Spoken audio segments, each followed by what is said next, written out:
ඇති හැටි කුණු හරපෙන් බයිනවා. කවුද බයි? දැන් මේ වෙනකොට මේ අම්මලා වේසි කියලා කී ගමනක් විතර බණුන් අහලා දෙනවා. කවුද බයි? සෙනෙහබර කසාද ස්වාමියා. පවුනද? පින්නදන්නේ මිනිස්සු වෙලා ඉපදුනාම ඒවා නොකර ඉන්න ඕනේ. අපි ඕන තරම් දන්නවා. මේවා ඉතින් අහලා හෙට ඉඳන් මේ විදිහට නොකර ඉන්න ඕනේ. පින්නතුනේ දරුවෝ ඉස්සරහ අම්මට අම්මු කුණු හරපෙන් බයිනවා. බයින්නද එහෙම? බයිනවා. මොන ඇති හැටි කුණු හරපෙන් බයිනවා. කවුද බයි? දැන් මේ වෙනකොට මේ අම්මලා වේසි කියලා කී ගමනක් විතර බණුන් අහලා දෙනවා. කවුද බයි? සෙනෙහබර කසාද ස්වාමියා. පවුනද? පින්නදන්නේ මිනිස්සු වෙලා ඉපදුනාම ඒවා නොකර ඉන්න ඕනේ. අපි ඕන තරම් දන්නවා. මේවා ඉතින් අහලා හෙට ඉඳන් මේ විදිහට නොකර ඉන්න ඕනේ. පින්නතුනේ දරුවෝ ඉස්සරහ අම්මට අම්මු කුණු හරපෙන් බයිනවා. බයින්නද එහෙම? බයිනවා. මොන පිරිමිකමද? දැන් මේ හිටගෙන බණ අහලා තාත්තලා කල්පනා කරන්න ඕන ඉඳගෙන ඉන්න උදවිය මොකද්ද? කවුද බයි? සෙනෙහබර කසාද ස්වාමියා. පවුනද? පින්නදන්නේ මිනිස්සු වෙලා ඉපදුනාම ඒවා නොකර ඉන්න ඕනේ. අපි ඕන තරම් දන්නවා. මේවා ඉතින් අහලා හෙට ඉඳන් මේ විදිහට නොකර ඉන්න ඕනේ. පින්නතුනේ දරුවෝ ඉස්සරහ අම්මට අම්මු කුණු හරපෙන් බයිනවා. බයින්නද එහෙම? බයිනවා. මොන පිරිමිකමද? දැන් මේ හිටගෙන බණ අහලා තාත්තලා කල්පනා කරන්න ඕන ඉඳගෙන ඉන්න උදවිය මොකද්ද? කොහොම හදවතට පොඩි තට්ටුවක් දාන්න.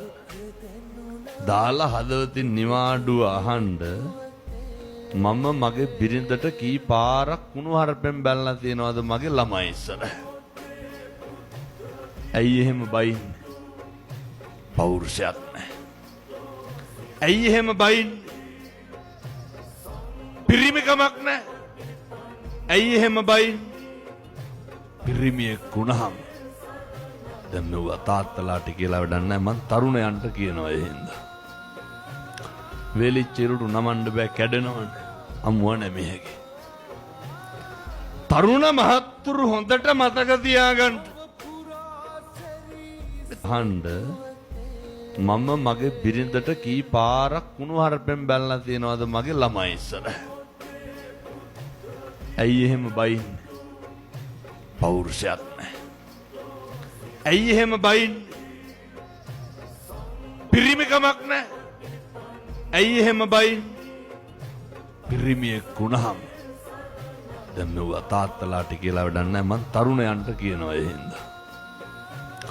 වෙලිච්ච ඉරුට මොන පිරිමිකමද? දැන් මේ හිටගෙන බණ අහලා තාත්තලා කල්පනා කරන්න ඕන ඉඳගෙන ඉන්න උදවිය මොකද්ද? කොහොම හදවතට පොඩි තට්ටුවක් දාන්න.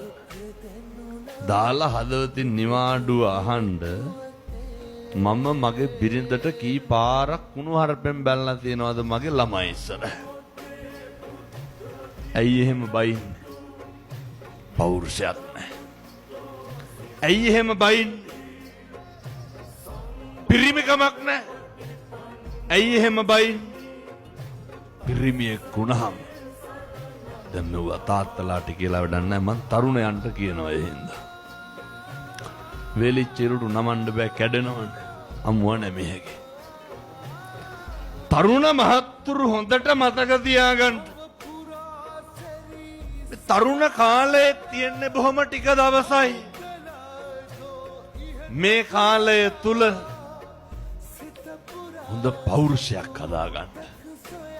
තාත්තලා දැන් හදාගන්න බලන්න. හොඳ අභිමානයක් හදාගන්න. මොකද්ද තරුණයෙකුට තියෙන්න ඕනේ? පෞරුෂයයි අභිමානයයි. පින්නතුනේ තරුණයන්ගේ පෞරුෂය රැකෙන්නේ අර හොඳ ක්වොලිටි එකක් මේන්ටේන් කරන්න. මනුස්සයන්ගේ ක්වොලිටි එක තීරණය කරන්නේ කොහොමද? බුදුහාමුදුරුවෝ කොහොමද ක්වොලිටි එක තීරණය කරේ? අර කියනවා නේද?